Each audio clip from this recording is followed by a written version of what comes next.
ইরানের সঙ্গে যুক্তরাষ্ট্রের চলমান যুদ্ধবিরতির মেয়াদ আর বাড়ানোর পক্ষপাতিত্ব নন প্রেসিডেন্ট ডোনাল্ড ট্রাম্প, বরং তিনি মনে করেন সংকট সমাধানের যুদ্ধবিরতি মেয়াদ বাড়ানোর চেয়ে জরুরি হলো সমঝোতা চুক্তি স্বাক্ষর করা।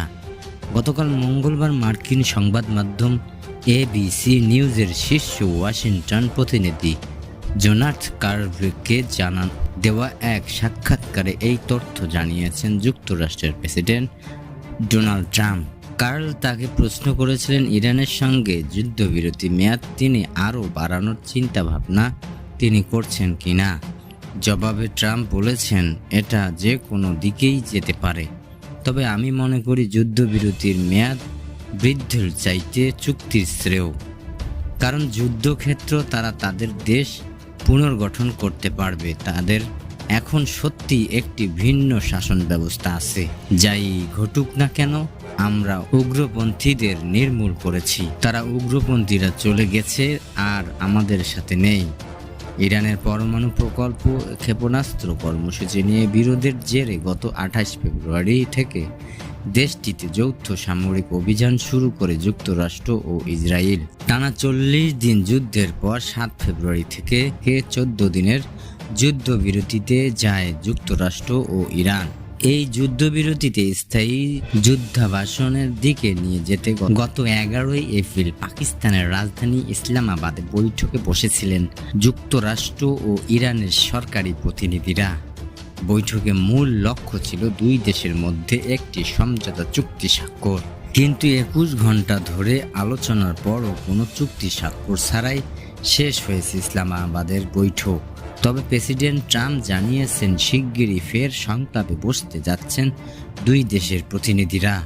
সাংবাদিক জোনাথ কার্লকে এই প্রসঙ্গে তিনি বলেছেন, সামনের 2 দিন আপনারা অসাধারণ কিছু দেখতে চলছেন, আমি সত্যিই তাই মনে করি।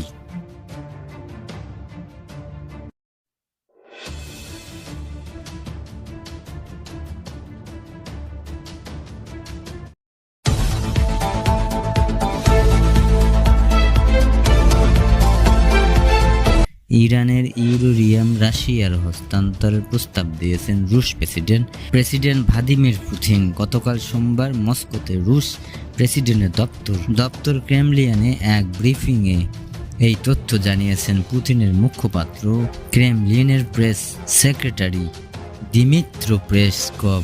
ব্রিফিংয়ে পেসকভ বলেন, যুক্তরাষ্ট্র ও আঞ্চলিক রাষ্ট্রগুলোর সঙ্গে আলোচনার পরে এই প্রস্তাব দিয়েছেন রাশিয়ার প্রেসিডেন্ট।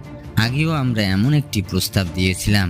প্রেসিডেন্ট পুতিন বলেছেন, মধ্যপ্রাচ্য স্থায়ী শান্তি প্রতিষ্ঠার জন্য যে কোনো রাজনৈতিক ও কূটনৈতিক উদ্যোগে সহযোগিতা করার জন্য তিনি প্রতিশ্রুতিবদ্ধ বলেছেন পেসকভ। ইরানের কাছেও 400 কেজি ইউরেনিয়াম আছে। এই ইউরেনিয়াম 60% বিশুদ্ধ বা পরিশুদ্ধ। জাতিসংঘের পরমাণু প্রকল্প পর্যবেক্ষণ সংস্থা IAEA তথ্য অনুযায়ী এই বিশুদ্ধতার মান 90% উন্নত করা হলেও পরমাণু বোমা তৈরি করতে পারবে ইরান অবশ্যই বরাবরই পরমাণু প্রকল্পের আড়ালে বোমা তৈরির প্রচেষ্টার কথা অস্বীকার করে আসছে। তবে দেশটির পরমাণু প্রকল্প ও ক্ষেপণাস্ত্র কর্মসূচি নিয়ে প্রায় 2 যুগ ধরে দেশটির সঙ্গে বিরোধ চলছে যুক্তরাষ্ট্রের। মার্চের প্রথম সপ্তাহে ইরানকে 15টি পয়েন্টের এক শান্তি প্রস্তাবনা পাঠিয়েছেন যুক্তরাষ্ট্রের প্রেসিডেন্ট ডোনাল্ড ট্রাম্প। সেই প্রস্তাবনার একটি পয়েন্টে উল্লেখ করা হয়েছে, ইরানের এই ইউরেনিয়াম হয় ধ্বংস করতে হবে, নয়তো অপসারণ করতে হবে।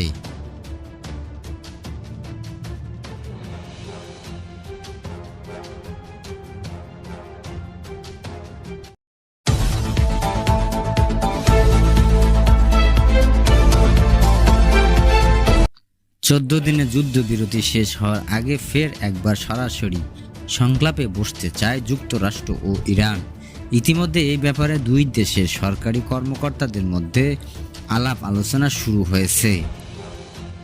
দ্বিতীয় দফা আলোচনার ভেন্যু হিসেবে পাকিস্তানের রাজধানী ইসলামাবাদকে পছন্দ তাদের। মার্কিন সংবাদ মাধ্যম ব্লুমবার্গের বরাত দিয়ে এক প্রতিবেদনে AFP জানিয়েছেন, গত 11 এপ্রিলে ইসলামাবাদে বৈঠক ব্যর্থ হওয়ার পরও নিজেদের মধ্যকার কূটনৈতিক চ্যানেলগুলো খোলা রাখতে দুই দেশের কর্মকর্তারাই আগ্রহী। ব্লুমবার্গের এই প্রতিবেদনে প্রকাশের পর পাকিস্তানের সঙ্গে যোগাযোগ করছিল এএফপি।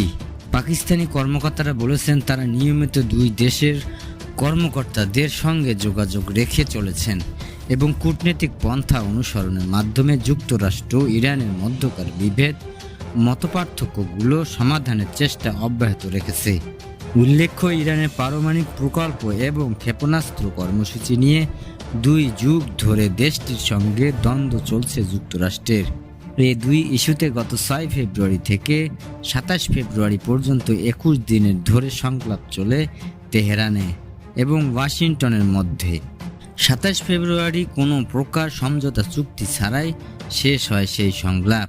তারপর দিন 28 ফেব্রুয়ারি ইরানের অপারেশন এপিক ফিউরি শুরু করে যুক্তরাষ্ট্রের সামরিক বাহিনীও।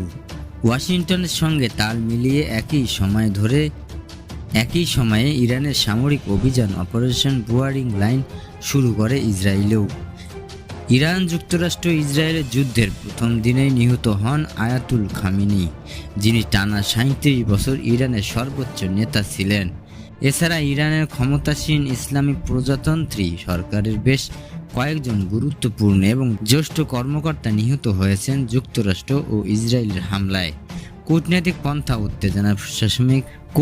পন্থায় উত্তেজনা প্রশমনের লক্ষ্যে যুদ্ধ 39তম দিন 7 এপ্রিল যুদ্ধবিরতি ঘোষণা করে যুক্তরাষ্ট্র ও ইরান।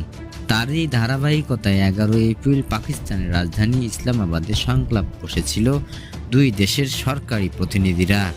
কিন্তু 21 ঘন্টা ধরে আলোচনার পর কোনো সমঝোতা চুক্তি স্বাক্ষর ছাড়াই শেষ হয়েছে সেই বৈঠক।